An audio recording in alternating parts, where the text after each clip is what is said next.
Hi, listeners. Welcome back to No Priors.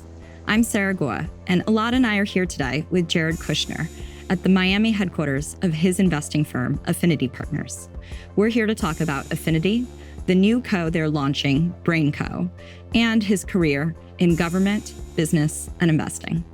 Welcome, Jared. Jared, thanks so much for doing this with us. Oh, it's good to be with you guys. So you have a couple interesting new and newish projects. Let's start with Affinity. You were an investor before, and you started a firm after your time as a public servant. What did you do differently? When I'd left government, I was thinking, what could I do to apply the different learnings that I'd had to my next version of a business career? And as I was studying all the different firms out there, I realized the world didn't need another, couple $1 billion private equity firm. But I tried to focus as I would speak to my friends who were investors on what they needed, what value we could provide. And what we saw was that we had the ability to be complex problem solvers. That's what I did in government. That's what we were good at. And we thought we could do that in partnership with a lot of other firms. So the aspiration with Affinity is to be the most value add and outcome determinative partner to the best entrepreneurs and the best companies in the world. And so we focused on finding the best companies, thinking through what are their biggest challenges, what are their biggest opportunities, and thinking through how we can partner with them, putting skin in the game by investing with them versus a consultant, and being in a position where we can then help them achieve their aspirations. And a lot of, we have a very unique, large network, and we're very trusted by the people we deal with. And so they open up to us about their challenges and opportunities, and then we're able to, scope and look for different solutions, and then we validate them through investment, and then we're able to add value to the companies we're investing in by helping them find new customers and new opportunities. In what ways do you think companies are not as globally ambitious as they should be, like if they knew what you knew or had the network you did? I think for most people to be very successful at something, they usually are very focused on an industry or on a geography. And to be exceptional, you have to be fairly obsessive about whichever of the fields you are trying to be exceptional in. And so what happens is they usually have a lot of perspective in their field or in their geography, but they don't have the time or the knowledge or the network in order to see how people like them are doing similar things throughout the world. And so by having a real global perspective, I was able to see that in most places, if you're successful, you have a fairly positive and local-centric view of yourself. But when you can look at a global view, I would say, wow, these guys in India, or these guys in the Middle East, or these guys in Europe, they're doing the same business, but in a different way. And so by giving those suggestions, sometimes connecting them together, you can help people who are very good at something accelerate or modify their business in order to do something hopefully better than they would have done without your perspective. My sense is Yuri Milner kind of did that when he showed up for Facebook and did a famous investment there. It's because he'd been involved with he started a Russian network, Russian social network. And so he realized that Facebook could monetize in all these ways that it wasn't doing it. And so that's how he did valuation. And I think at the time, everybody thought his valuation was crazy. And how could you invest in Facebook at $5 billion or whatever it was? And of course, now it's like $1 trillion-ish company. And so I think it's really notable when people kind of bring these cross-border things over. I think you've mentioned in the past that you all are involved in businesses in Israel and Europe and Latin America. Could you give some specific examples of some of the things that you've done through Affinity and how that is pulled together from a global perspective? Sure. So I agree very much with what you're saying about being a generalist. Sometimes you can miss things, but also sometimes you can see things that other people don't see. And the cool thing about investing is you don't have to be right about everything. You have to, be very focused on finding the things that you think you have a differentiated perspective on, where you can have high conviction, and then you place your bets on those high conviction bets that you want to take. And so by being global, we've done things a lot in the technology space. We've done a lot here in the U.S. in technology and AI and the data layer and some of the models and some of the different applications that we've worked on. You've helped us source and introduce us to some incredible companies in that space. And we also have made investments throughout the world. So we've done some in insurance. We've had 4 insurance investments, which we like. I mean, those fit into more of our bucket of conventional businesses that have some form of differentiation, great leadership, and can be long-term compounders. Another one of those businesses we did was we bought into the food sector in Brazil. We bought a lot of the Burger Kings there, and then we just bought the Starbucks and the Subway out of bankruptcy. We did that in partnership with Mubadala, which has been great so far, and I think that will be a great long-term investment. And so we just look for different types of companies. And then now, obviously, with AI, we're thinking, how can we apply AI to these businesses, which is helping us understand what the limitations and what the capabilities are of AI and how that will impact the future of both conventional businesses, but also technology businesses. You talked about how your time in government changed how you think about, how you can help these businesses and, who to do business with. Mm-hmm. Has it changed your underwriting at all? Like how you evaluate? I'm not going to say we're going to be right all the time, but I think where we have some form of specialization is that we're able to understand what are the macro trends of a country. And do we think that the governance in place and the leadership in place is pushing the country in a direction that is compatible with private sector investment? And my general framework of what I came away from government with is that government has limitations and that government at their best can set the right policy. And if you have great leaders who can do that, you still need the private sector to come and be your partner in order to bring expertise, technical expertise. You need them to bring project management capability. You need them to bring capital. And then they also need to have local navigation skill. If you have 3 out of those 4 things, it's a recipe for disaster. So the private sector isn't always organized in a way that governments need them to be in order to effectuate their ambitions. But if you can put that cocktail together in a good way, there's amazing potential for what can be achieved. And, one example is, we're doing a big investment in Albania now. That's a market that when I started looking at it 3 years ago, a lot of my friends were saying I was crazy. But what I saw there was a country that had a ton of potential. You looked at where it was located in Europe. The place was incredible. Very, very good leadership for a while. They have a Prime Minister, Edi Rama, who's actually, I think, a socialist technically, but he's socialist and that he's for the people, but he's pro-private sector, pro-business, and he's created an environment with the rules and regulations that's encouraging capital investment in the country. And he also is an artist by training, so he actually has amazing taste, and he really wants to make his country dynamic in that regard. And so what we helped there is we saw the right elements as a government that was and the raw material for a country to be successful. But what we're bringing is capital, expertise, great designers, great brands. And I think we'll be able to help each other do incredible in that scenario. And I have a friend actually who was there this summer, and he called me after and he said, Jared, when you told me you were going to Albania, I said, how is somebody of the world like you investing in some place that's so outside of the world like Albania? And he called me after to say, can I buy a house there? And I want to invest with you. And I'm going to be doing several projects there because I think it's going to be an unbelievable place. But understanding governance and the structure allowed us to see it for what it was, not for what it reputationally was perceived to be. And again, we obviously did a lot of diligence and spent a lot of time trying to validate those things. And so far, our experience has been very, very positive there. It's interesting to think that there are entire countries that are underpriced or mispriced right now. Yeah. Well, if you think about it, there's tens of thousands of companies, if not more, and you could buy or sell them every day on the market. And those, by and large, are fairly efficient. I mean, there's obviously inefficiencies as well in public markets, but it's pretty efficient. But there's roughly 200 plus countries, and they're all very inefficient. And so there's always opportunities to optimize, and that's why they need the private sector. And if you can understand the countries that you think have upside in it, the number one thing I've looked at is what are the big macro trends? And I think that's, I wouldn't call it our number one criteria. It's just a criteria, right? If you don't have the right tailwinds behind you, you shouldn't be investing. It's just much easier to be with tailwinds than headwinds. I liken it to surfing. If you're a mediocre surfer and you surf, terrible waves, it's going to be bad. If you surf a great wave, you'll look okay, right? The goal is to obviously find amazing waves and also to be an amazing surfer.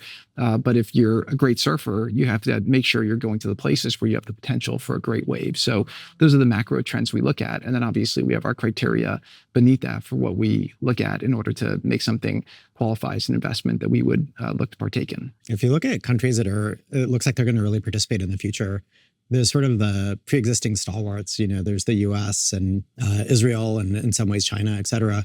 And then there's, at least in Silicon Valley, some perception that some areas are increasingly really engaging with sort of being pro-tech or pro-progress. An example would be Singapore, it'd be UAE. What do you view as sort of the most either underpriced or underappreciated countries in the world, either from a technology perspective or more broadly from just a general investment, progress, forward-looking perspective? So Singapore is like blue chip. When I was in government, anytime I was given a new problem, I had the desk where all the really bad problems when people were we don't know what to do with this, let's give it to Jared.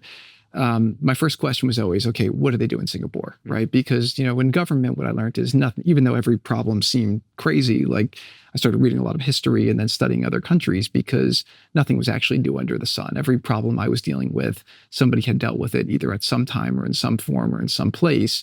And I wanted to pull whatever learnings I could from that in order to inform the approach I was going to take. In some ways, my lack of experience was actually a benefit because I approached every problem by saying, how could I, learn from the people who have done well and the people who have failed in order to effectuate that? So Singapore has just been a very, very steady example of a country that's done a lot of the right policies in the right ways for a long time.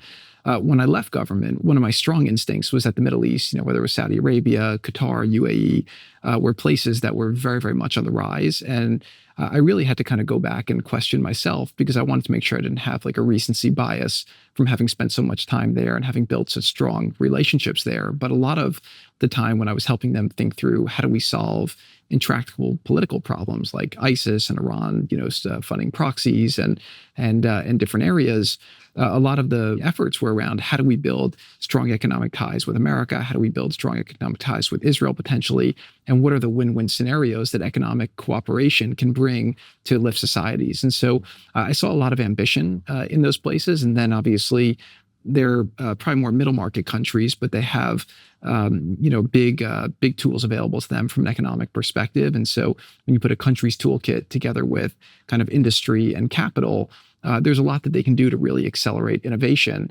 And obviously they all have different forms of leadership, but all committed in different ways to big advancements. That's part of the world.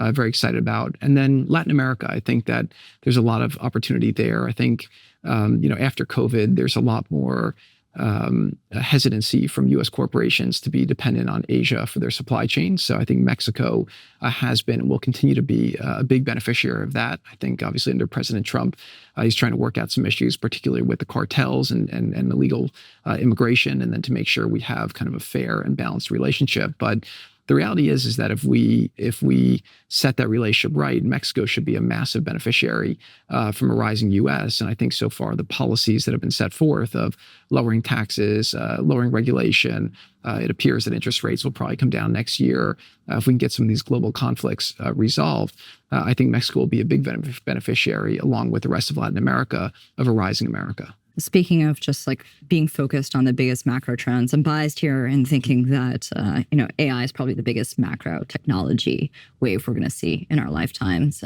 You and Elad and Eric and Luis started a company together around this. What can you tell us about BrainCo and how it came about? Sure. So AI definitely, as far as I'm concerned, is the biggest technology shift that I've seen in my lifetime. And as an investor, when something's changing, we felt it was very important to kind of take a step back and say, okay, you can't just assume that tomorrow is going to be like yesterday.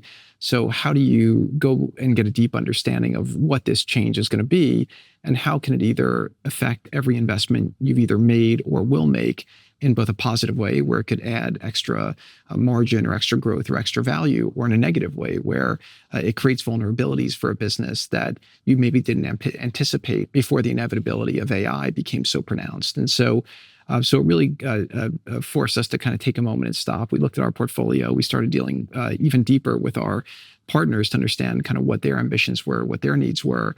And what we saw was that there were very few places where you can actually apply AI in a thoughtful way that didn't feel like either they were ineffective or ripoffs or more happy talk solutions. And so we were looking for real tangible solutions for our portfolio and for our partners. And so obviously Elad is somebody who is incredibly well respected in the U.S. investing community, but particularly in AI, with the way he's been so far ahead of a lot of these companies and seeing and investing in and seeing the trends, understanding them, seeding some of the best entrepreneurs in America. And so we were having a conversation. I shared with Elad some of the frustration that we felt at not finding great solution providers for our portfolio. Also, my partner Luis had been in the Middle East the week earlier, dealing with some of our partners going through their AI aspirations and roadmaps, and they were having a very similar frustration. And so we were sharing the learnings with Elad, and Elad, in the way he does, says, well, let's start a company to do it. And we said, that sounds great. And so that we really got to work. We pulled in our friend Eric Wu as well. And the four of us really set out to try and build something and define what it could be And the goal was really, how do you can create almost a frontier AI implementation company where you can work with top clients and the most impactful institutions and companies in the world, help them identify what the best use cases can be, where they can apply AI either to make their companies more efficient or where they can use AI to create more productivity and growth out of their revenue generating opportunities. And then what we do is we work on scoping, what the capabilities are.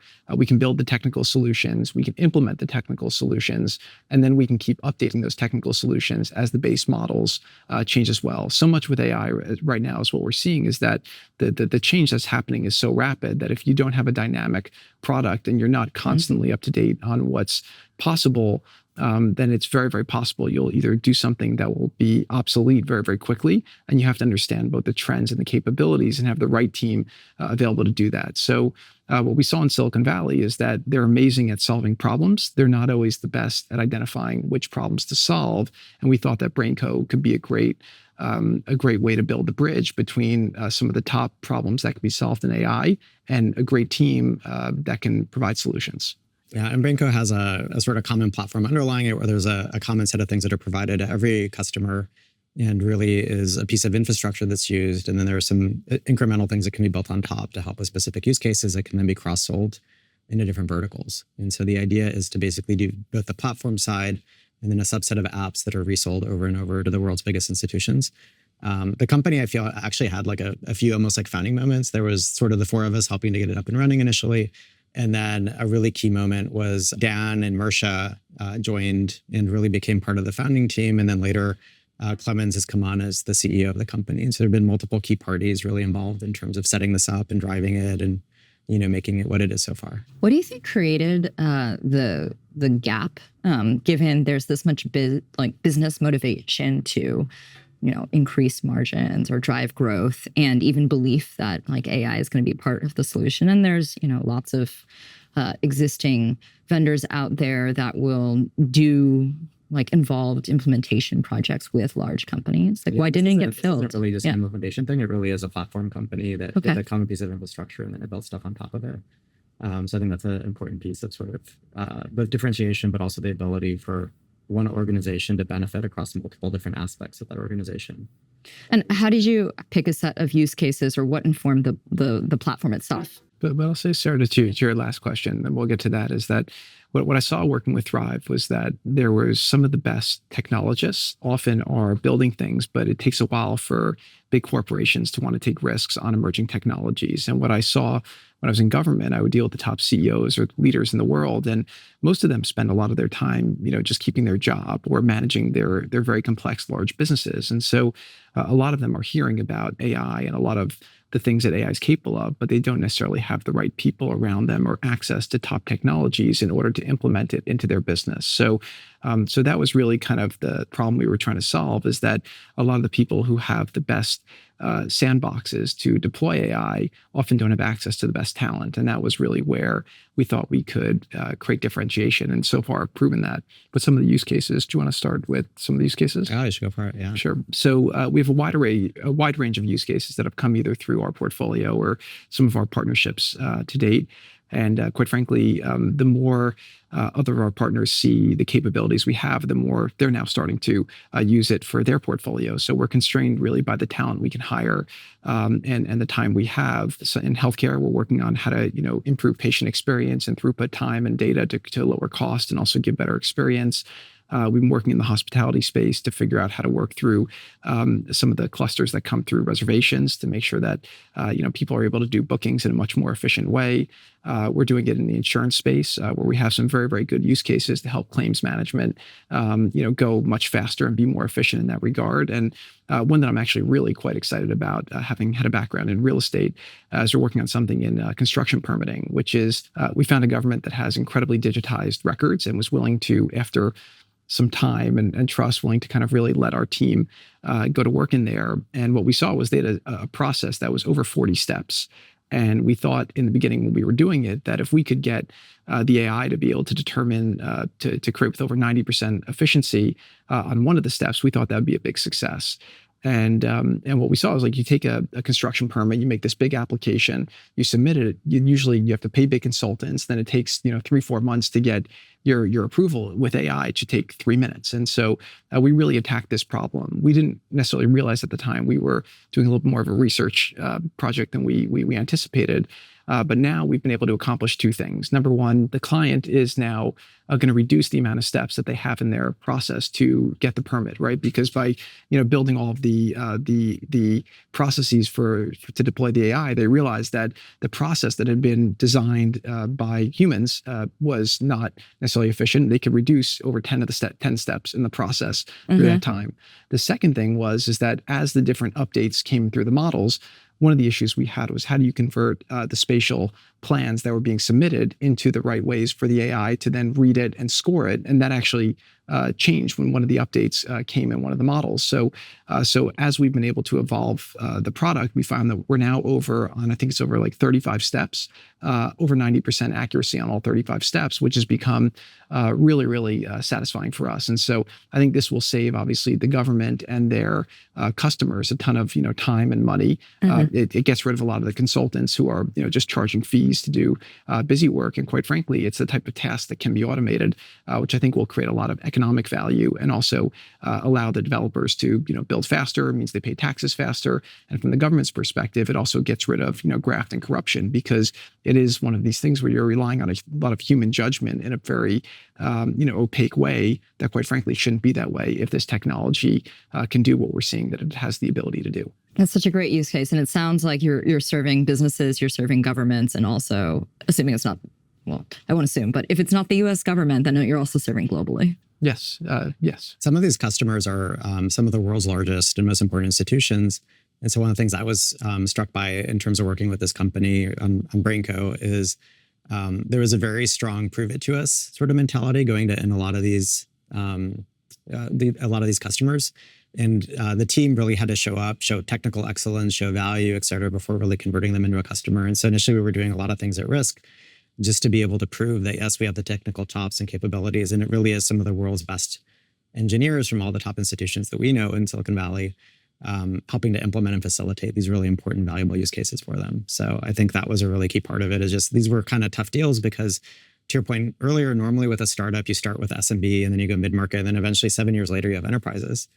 And this was, let's just jump 7 years ahead and go to the world's biggest enterprises. But then it became a very strong, okay, show us you can really do this well. And one thing I give a lot of credit for a lot of things in structuring the business and helping us keep refining kind of what the optimal products were to build and how to go forward with it. But we were able to get some very large institutions to give us a chance initially to try and scope out and see if we can create solutions for them. But Elad's ability to recruit top talent and what him, Eric, Luis, Dan Mircha, and the team have been able to do has been really incredible. So now it's over 40 people, growing very rapidly, and we find that there's so many real life cases where you could apply AI. And quite frankly, from my perspective, in Affinity, we're usually writing much larger checks in later stage companies. But what was appealing to me about this was that with this technology transformation, if you have the ability to work with top talent and really be on the cutting edge of seeing how the AI is advancing, how it's being applied, understanding real use cases,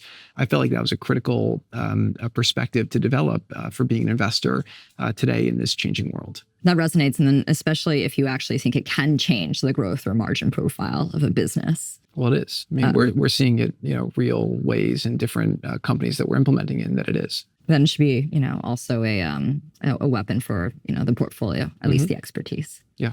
What do you think the biggest challenge for the company going forward is?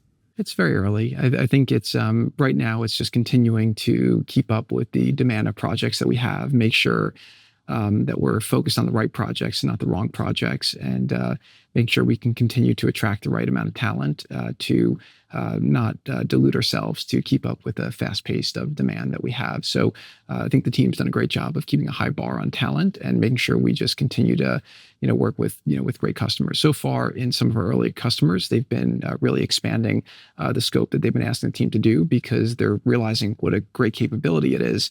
And so that's been very gratifying to see. So I think that there's a lot of opportunity to go much bigger with some of our existing customers because they have, multiple, companies or multiple divisions, and word's starting to get out as they achieve success that these are the guys who can, apply AI in a very, very thoughtful and cost beneficial way. What makes somebody a good customer, like the right type of early customer for you? I would start with, do they have a complex problem that we think there's a lot of efficiency to be created by applying AI? Number two is, do they have the right data that we can use in order to create the solution? Number three is, do they have the right command and control structure in the company where people are willing to buy into it? Because you could have one or two, but if you have a lot of resistance, in the ranks or in leadership, and they're not willing to kind of force people to try, there can be a lot of resistance because people are afraid of change. Change is like heaven. Everyone wants to go there, but nobody wants to die. And what we found is that some of the people who were our most resistant initially, once they see what this can do for them and how much better it's making them at their job, they're actually becoming our biggest champions. And so that's been very gratifying to see in some of the customers so far. Yeah, the biggest obstacle to AI implementation in enterprises tends to be people, processes, organizational redesign. It has less to do with the technology sometimes than rejiggering things so the technology can actually be placed into the workflow or placed into the organization. But I agree with Jared that it seems like there's a lot of interest and a lot of demand for people wanting to work with us. We want to make sure that the platform side of it actually fits in terms of what we're doing. And then the focus has really been, can we work with the world's biggest and most important institutions versus every smaller company that's kind of interested in doing something. And so it's trying to select for sort of the giants who are driving the world forward in different ways. We started this in January of 24. And so it's been amazing to see since then. Obviously it took some time to get going and to really, finalize the idea, but it's been amazing since then to see how much even the underlying technology has changed. And, but I think our central premise has remained pretty consistent since then. One of the ways you got involved in AI even earlier was, from a policy lens, right? I guess what has been most interesting to you on that front, or in sort of the geopolitical perspective of how, let's say, energy and our relations with Middle Eastern countries play into the future of AI? Yeah. So from a policy perspective, when I was in the White House the first time under President Trump, this was part of the efforts that he was saying he wanted to focus on. And at his direction, actually, I reached out to TSMC and was in touch with them then to push them to try and start doing some production of their fabs in the U.S. And we pushed them to Arizona, which I think is now the foundation of what hopefully will be a much bigger deployment. So that's obviously a very critical element. I think from a policy perspective, the way that President Trump has put out his policy so far, I think David Sachs done a fabulous job. I think their plan is the right plan. We need to do two main things, which is one is make sure we have all the tools to compete, which is really accelerate our ability to build energy in the U.S. I think that'll be really, really bad if we're constrained on that. And I think they've taken a lot of steps to do that. It's not like a switch you can flick. So it takes time, but you need to obviously make the permitting process a lot better. And I think in America, our private sector is so dynamic that the capital formation will occur to help us build all the energy in the data centers that we need. I think the government could help us do that. So we need to create the environment. We need the 7-year cycle for nuclear to get 90% more efficient. Do you think it's nuclear? Do you think it's something else? What do you think from an energy perspective are the areas that need to move fastest? And I'm guessing it's a mix of everything, but are there things that stand out the most? So the thing I saw actually, and this was in one of the investments I was looking at about 2 years ago, we ended up not doing it. It was a battery company here in the US, but there was one graph that my team showed me that actually made me quite optimistic, which was that in the US, we have about 1,300 gigawatts of energy. But what they showed me was that there's about 2,000 gigawatts of energy that was waiting for permits from the FERC, which was quite actually optimistic because it shows that the US has a lot of private sector interest. We just need the government to get out of the way and to allow us to do what we want to do. And so it's complex, but I think that what we saw under the last 4 years under the Biden administration was that it was just kind of a war on business, an overregulated environment. And they said some of the right things, but there was no effort towards trying to kind of relieve that bottleneck. And so now I know there's a very intense effort to relieve that bottleneck and to try to stimulate the growth of energy. I think the second part, which also is on the AI roadmap, that President Trump put out, was really to figure out how can you just stimulate as much innovation as possible. And you see the regulation they put on in Europe, and that's why there's really not a whole lot happening in Europe on the AI front right now, which isn't necessarily bad for America. But I think the goal is to not overregulate before we kind of know what to regulate. I think if you're a regulator or if you're a politician, you see this coming, you want to focus on what are the worst case scenarios and then think about how you regulate, because that's kind of all you do. I think right now we can stimulate trying to bring the best talent to the US in order to have them focusing on this problem here, where I think everyone does want to be innovating. And number two is creating the most dynamic environments that we can do the most amount of innovation in AI as possible, so that we can be the global leader and usher this technology into the world under the guise of U.S. values. It's been a surprise to me how much of an emergent player certain Middle Eastern countries have been within AI as both like an energy and potential energy and capital provider. What's your take on this? So they've been focused on this for a while. I remember I was over in UAE in 2018. We were working on the Abraham Accords and was trying to make progress. And Sheikh Taknoon, who's a good friend of mine, said, I won't meet you on this topic unless you stay in after and see what I'm doing in AI. And I said, look, I don't really have time with this, but he made me see after. And I was quite impressed. I mean, I didn't think much of it after, and I know, in Saudi, MBS has been very focused. In UAE, his brother MBZ also very focused. And in Qatar also, the Emir and the Prime Minister, Sheikh Mohammed, incredibly focused on AI. And they all have different strengths. Why is that, by the way? Like, why did they all get interested in it, especially in that era? I think they all talk to each other a lot. And I think that there's definitely competition, but I think they all have their unique advantages and different ways that they could play it. Like Saudi has a much bigger domestic market. I think UAE obviously wants to be a big investor in it.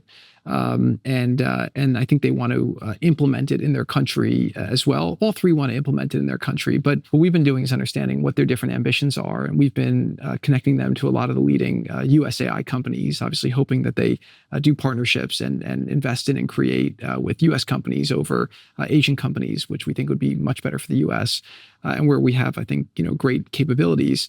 But what they also have is tremendous sandbox in the sense that they have companies, they have governments, they have data, and they're able to really be a great partner to a lot of these AI companies in order to create tools, applications, and even companies that you can build off of what they're capable of doing. So I actually think they're going to become a very significant, not just investor, but also partner in creating AI tools and capabilities that can then go from there to the rest of the world.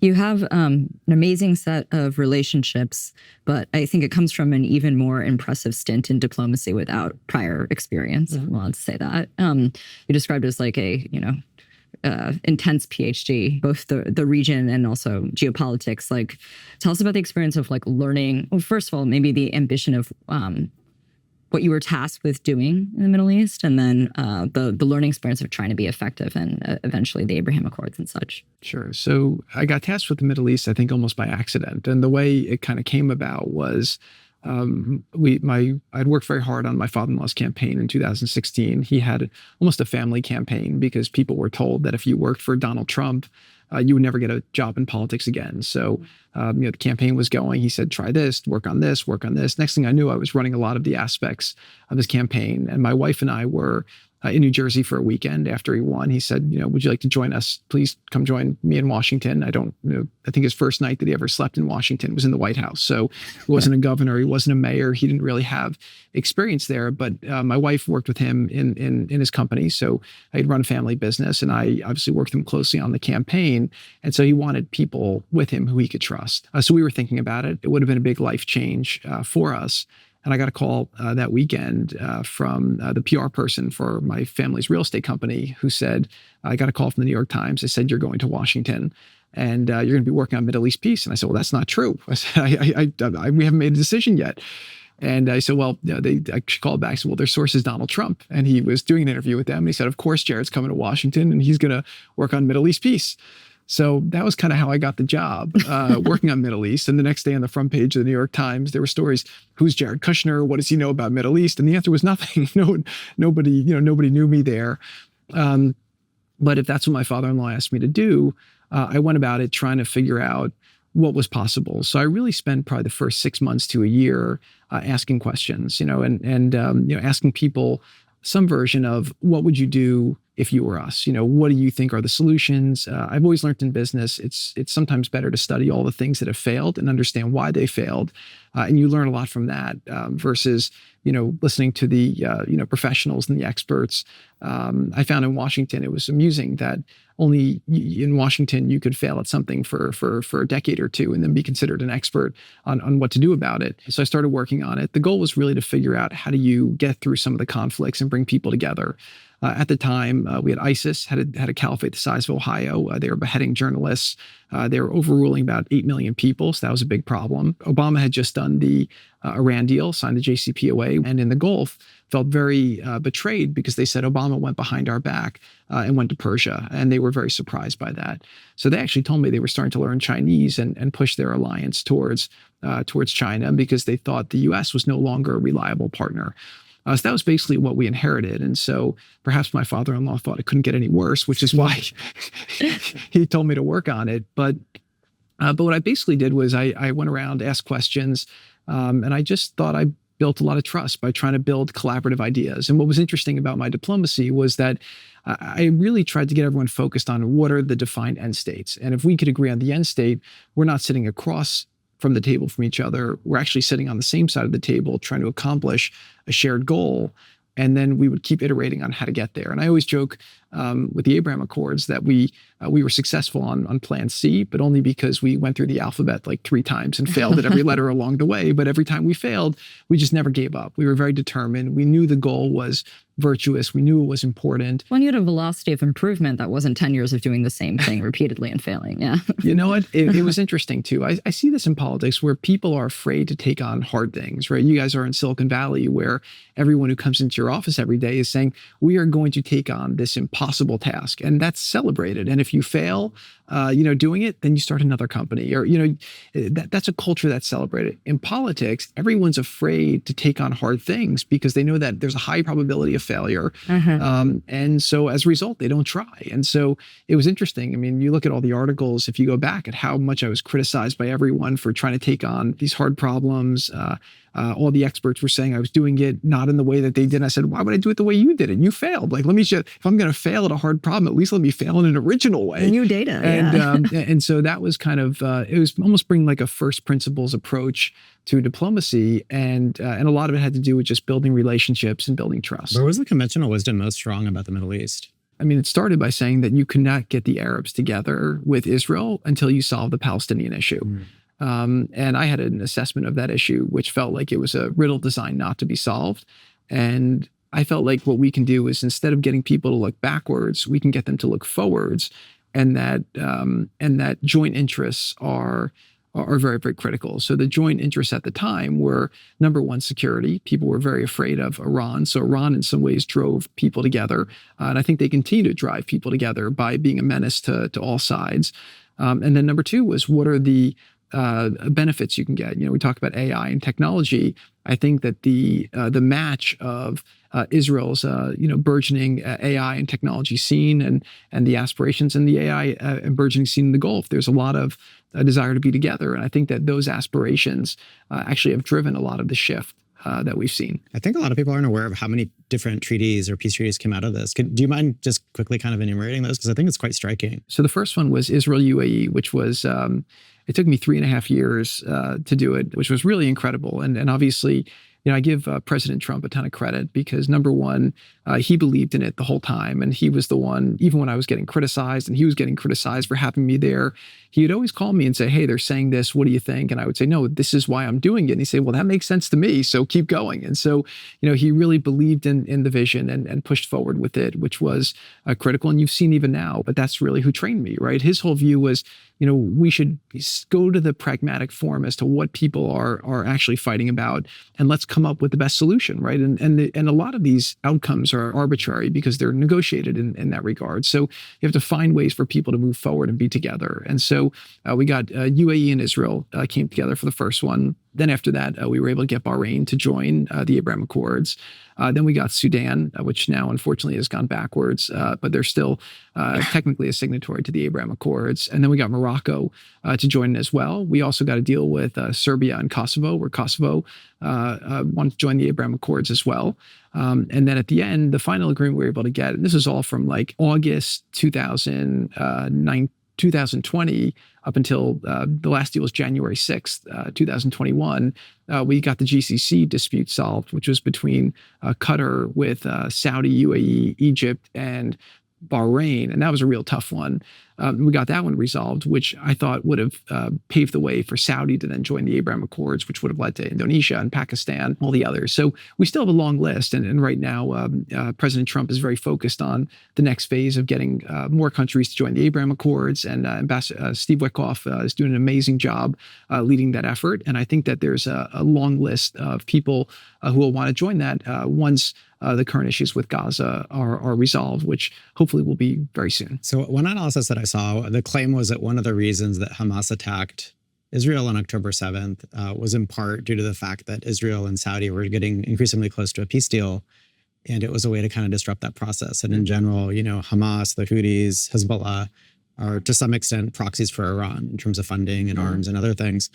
How do you think that all evolves, or what do you think happens from Middle Eastern peace process going forward? What do you think happens in Gaza? Is there anything you can talk about there? Yeah. So when President Trump left in 2021, a deal with Saudi could have been done in 3 to 6 months. And that was basically what I passed over to the previous administration during the transition. They chose to go 180 from all the different policies that President Trump had simply because they were his policies. But I think that we basically inherited a Middle East that was a disaster and left it pretty stable and with a lot of momentum. It took them 2 years to then say, wait, maybe we should focus on the Saudi thing. And what got them to focus on it was that China ended up getting involved to negotiate a deal between Saudi and the Houthis to stop some of that issue in Yemen. And so when Saudi got involved, when China got involved, the U.S. said, oh, we don't want to be outdone. So then they ran over and finally started focusing on this issue, which I think would be a historic issue to really resolve this tension between Israel and Saudi and then get full normalization, which I think is much better for lifting the region. So they were doing that very publicly. And I think that there definitely was a desire on their part to stop it. But what's happened since October 7th— By that part, you mean Hamas or Iran? Both. I think from Iran and Hamas's desire to stop that normalization, because that normalization means that the division that Iran has used in order to justify their existence no longer is justified, right? So what does Iran use what they call their army the Quds Force? Quds is Jerusalem. They have the Al-Aqsa Brigade for the Al-Aqsa Mosque. And they use this notion that Israel is trying to destroy the mosque or that they're fighting to liberate Jerusalem, when the reality is Israel will let any Muslim or Arab who wants to come there come, as long as they want to come peacefully. So they almost need this cause to stay out there in order to justify their existence as a revolutionary government. So when you look at where we are now after October 7th, Israel's now had, again, it's been at huge cost, in all regards, but Hezbollah is basically decapitated. Iran is now weaker than they've ever been, right, with their nuclear program set back a long way. The Houthis in Yemen haven't been having a great month, and Hamas and Gaza is basically destroyed. And so now they have an opportunity to convert those military victories into political victories. But what you have to do is find a resolution in Gaza. If you're able to find a satisfactory resolution there, I mean, Israel obviously would love to get their hostages back. I mean, I think that's a critical element. And then once you do that, and you want to find a humanitarian way to make sure the population there of civilians is not negatively impacted by the horrific leadership that Hamas has brought on and the conflict that's ensued, then I think you can get to a place where the full normalization happens with Saudi and Israel. I think you really are able to then just get everyone doing business, getting to know each other. If you look at what's happening now in Syria and Lebanon, both have new leadership. Hezbollah is destroyed.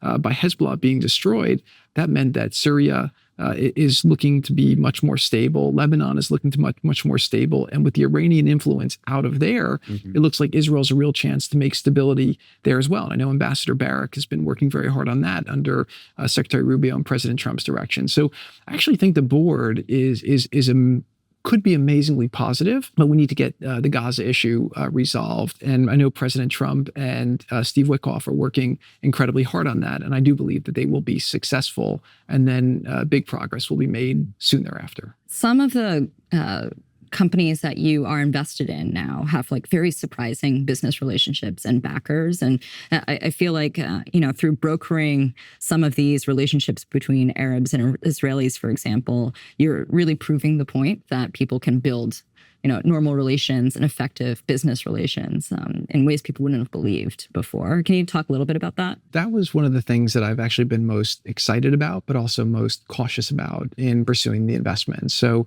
a lot of my investors come from the Middle East, from the Gulf countries. But I really wanted to show them the good experiences that they could have investing in Israel. And the criteria we've used for that is, number one, to only be with the bluest chip partners. And our two investments in Israel have both performed very well, but have also been with top tier firms. One of the ones we got the most scrutiny on was we invested in a company called Phoenix Holdings, which is the number one financial institution in Israel. They're a monster company. They manage about 160 billion. We became their largest shareholder, but we invested in July of last year, which was right before the war in the north with Hezbollah basically started. And I remember at the time we made the decision, we had very intense discussions in our investment committee because they said, look, there's about to be a war in the country, which is what we kind of thought was going to happen. And said, how do we explain this to the investors if it goes wrong? And I said, well, number one, it's not a bad thing to have them more vested in the economy of Israel now. But I feel like the pricing that we were able to get at the time was very advantageous given what was possible. So we invested then at about $37 a share. Today, the stock's almost $120 a share. Because we needed a approval from the regulator, we bought 4.9 then and then another 4.9 later. So we were able to use better leverage because the shares went up quite a bit. And so it's been almost a 9 times return on the investment in just over a year so far, which has been quite strong. So obviously my investors from the Middle East are now looking at Israel and they're saying, wait a minute, maybe there's a benefit to having these wars done. And they're seeing a good example there. And so that's been very, very satisfying to be able to explain to them the benefits of being together and the positive results that can come from being invested together. The next phase of that is Phoenix, which is a monster company, is now looking at investments in Saudi Arabia, investments in UAE, and basically thinking, how can they start deploying their huge amounts of capital into infrastructure projects in the region next to it, which again is just further going to bring people together. They have a great retirement savings program. How can they take that retirement savings program over to some of the Gulf countries as well? So it's been very interesting to foster some of these connections together. And then when you get, an Arab and an Israeli together and they start talking about a business opportunity, they forget about everything else. And then they realize that there's a lot of similarities. And you go in the Middle East, right, before the 1940s, for 1,000 years, the Jews and the Muslims lived, basically side by side in the region. And I think through business and through building these relationships, you find ways to bring people back together. So again, that's one of the positive things. Maybe in my business, I try to work with, founders I love on companies I'm excited about and on missions that I think could be productive. And I find with deals like this, it's just extra rewarding to be able to work with, with great people and then to help build relationships and perspective and knowledge for both sides that probably wouldn't have existed otherwise. It's been a wide-ranging conversation. Can I ask a really micro question? Sure. To close. You and Ivanka have built this incredible partnership across business and politics and also raising a family together. I look at this with great interest, given I feel I'm part of 2 partnerships, mine at Conviction professionally, and then also me and my husband, Pat. How have you done that? Like, what's the framework for it? So it's funny. A lot of people always try to give advice on marriage, but the one that I always felt was the most important is marry the right person. And so I'm very, very blessed that I married an incredible person. Ivanka has been a great partner to me in all the different phases of our life. We obviously had our New York phase, which we were building our businesses, we were starting our family. And then we had the Washington phase, which was a lot more, just survival every day. And she was supporting me with my efforts. I was supporting her with her efforts, but constantly under attack investigations. I mean, now you're seeing all this stuff about how these Russia investigations were totally, made up. Well, I spent 33 hours doing congressional subpoenas, testimony, special counsel, grand jury testimony. I mean, those were very intense times. And Ivanka was an amazing partner and support to me in my weakest times there. When we left Washington, the focus for me was now to start a new business. We moved down to Florida, and Ivanka said that after so many years of being public and so many years of either building a business or doing her policy work, which helped a lot of people through her different efforts, she wanted to focus on being a mother and really raising our family. And she's done an incredible job doing that over the last years. I think our kids are all thriving, really thanks to her amazing job as a mother. And then in my business, she's been a great partner. And so she's been making investments. She's been helping us a lot on some of our early stage investments that we make in AI and other areas. And she has a very good track record of doing those investments. And Elad's helped her with some connections, and they've worked together on some great things. But yeah, she's just been an amazing partner, a very, very special person. And I'm very, very lucky to have her as my wife. So you made that transition from the private sector to the public sector. Obviously, it had a really big impact while you were there. Right now, there's a lot of different people that I know in Silicon Valley who are moving out to help with different aspects of government in a way that I haven't seen people show up before. And these are really exceptional people who I think have accomplished a lot in their careers over time in tech. And now they're coming in and helping out in government.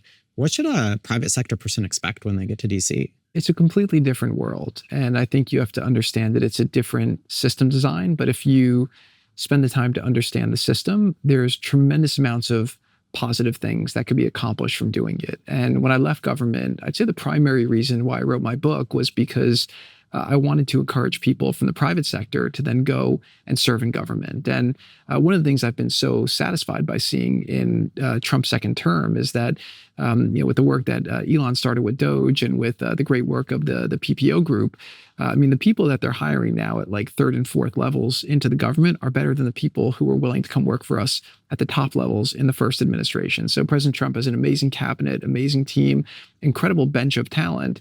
And what we're seeing with Doge and how it's still persisted is that there's a great group of people from the private sector who are there every day renegotiating contracts. I speak to them. They say, honestly, they've never had such easy negotiations in their life, and they're saving $1 billion here, $1 billion there.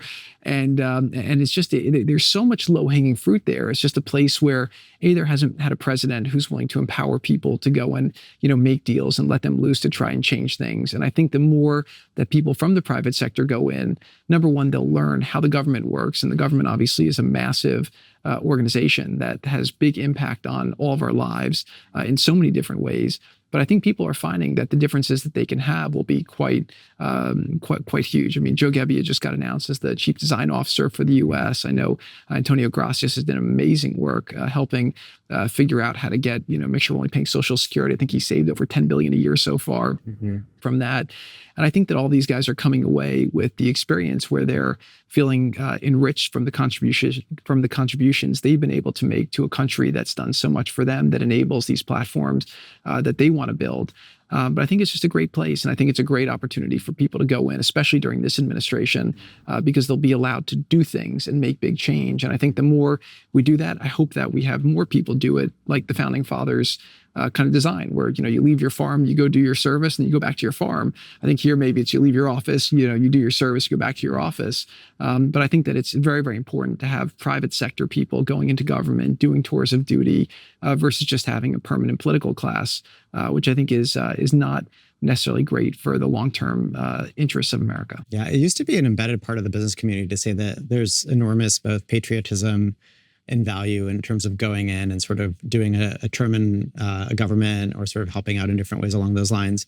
I guess often people are motivated by those altruistic reasons, and then there's almost like the selfish reasons to do it. What do you think are some of the selfish reasons? You're a 25-year-old engineer and you have a great offer from an OpenAI or, another major sort of tech company. Why should you go into government instead right now? So I think there's like a quote that's attributed to Einstein. He gets a lot of quotes. So I don't know if he said them all or not. Which is, once your mind expands, it never returns to its original size. And I think that it goes to what we were saying initially about how when you're in business and you're looking at things with a different lens, sometimes you see different opportunities or different solutions. I think going into government, number one, if you go there, you'll definitely make a contribution, and you'll feel good about the fact that things are different in the world because of you. You'll know that whether you get recognition from or not for that doesn't matter. But I think that I look at my experience, right? Again, it was 4 very, very hard years. I mean, it cost me millions of dollars in legal fees. It was stressful. I dealt with, some unbelievably... it was actually one of the things that shocked me as I got to know you and Ivanka was a degree to which you were vilified in the press. And then you'd meet both of you in person. And, when I've asked, because before we started working on BrainCo together, I actually asked around different people to, I was like, just in case, like, is there anything there? Like, is it, because there was so much negativity and everybody basically said you're a mensch, good person, tries to help whenever he can, et cetera. Same with Ivanka. And as I got to know you, I'm like, oh my God, these people are super smart. They're clear thinkers. They're always trying to do the right thing. And yet they got completely vilified. Yeah. And so I always thought that was almost like a travesty in terms of how those things can happen. We were very, very fortunate to have the opportunity to make the impact. And the way I would say it to Ivanka at the time is that every opportunity in life has a cost. And if this is the cost of what we have to bear, it's a small cost relative to the opportunity we have to make an impact. Now, I kind of just accepted that that was the deal.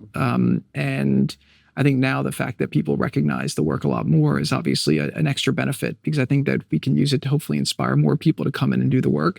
But yeah, it was a very interesting time in our country and a very interesting time to serve. But I think that in some ways, like I was talking with my brother about this, how almost because it was so unpopular to be in the government at that time, we weren't spending time doing things other than working. So we just put our heads down. We just got the work done. We weren't being invited to the party. So our view was like, well, let's just spend our time working. And then I think that's ultimately what led to a lot of the successes we had, was just the maniacal focus on the task at hand. We never took for granted how lucky we were to have the opportunity to serve and to make an impact. And we relished it every day. And every day we woke up, I think one of the things that made us successful there was every day, we viewed it and said, it's sand through an hourglass. At some point it's going to be over. And how can we use every minute to make as much impact as possible? And I would say the benefits we got from it was we made some incredible friends. We learned a lot about, our country. We learned a lot about the world. We made incredible contacts around the world. And I think we have a much more refined understanding for how the world actually works. And then it's been fun for me to apply that to the business world, which has only brought me closer with the relationships I've built through that process, and allowed me to kind of find ways to create almost the private sector solution that I wish that I had when I was in government, in order to hopefully effectuate a lot of the positive missions that I thought were important doing from the government side. So I guess to finish off the 25-year-old engineer point is, there's obviously the altruistic impact on the world.